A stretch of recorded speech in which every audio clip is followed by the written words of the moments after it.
Bir narsa so'rasam maylimi? Sizlarda ahvol qanaqa? Bizlarda ahvol unchalik yaxshi emas.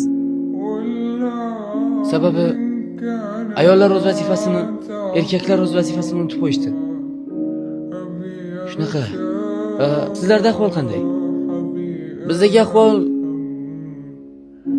yomon emas, yaxshi. Biroz qiynalib turibmiz. Opam bilan singlim paxta dalasida. Dadam esa urushdalar. Onam bilan men ro'zon qora qozonni qaynatib turibmiz. Shu. Sendan bir narsa so'rasam maylimi? Sizlarda ham jadidlar bormi? Ya'ni xalq uyg'otuvchilari. Jadid? Nima edi u? Ha, hali jadidlar kimligini bilmayman-da. Yaxshi. Ha, yana menga biroz qiziqda. Sizlarda o'yin kulgu, qandaydir maishatbozlik qilish uchun tungi klublarmi yoki shunga o'xshash nimadirlar bormi? Ha, demak yo'q, tushunarli. Ha, yana oxirgi savolim.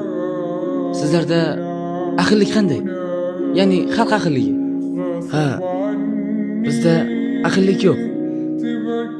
Xalq o'zi bilan o'zi ovora. Agar kimningdir boshiga kulfat tushib qolsa, hech kimning ishi yo'q. Kimdir agar zulmat tubiga botayotganini ko'rsa, u chuqurlikdan tortib chiqarish o'rniga chuqurlik ustini bekitib qo'yishadi. Bizdagi ahillik shunday. Sizlarda-chi? Sizlarda qanday? Ha, bizda agar kimningdir boshiga kulfat tushib qolsa, butun mahalla bilan birga yig'ilib borib, u insonni tushkunlikdan chiqazamiz.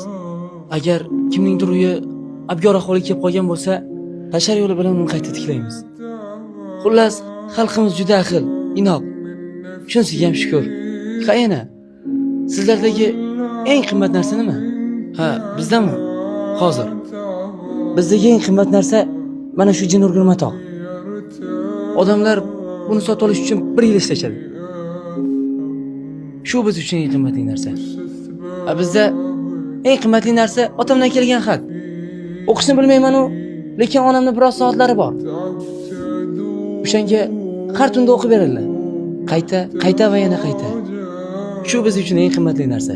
Ha, o'rtoqlarim bilan ozgina yig'ilishim bor edi. Sal kech qolyapman. Unda ertaga ko'risharmiz-a? Ha, mayli unda. Men ham onamga paxta terishga biroz yordam berishim kerak edi. Mayli.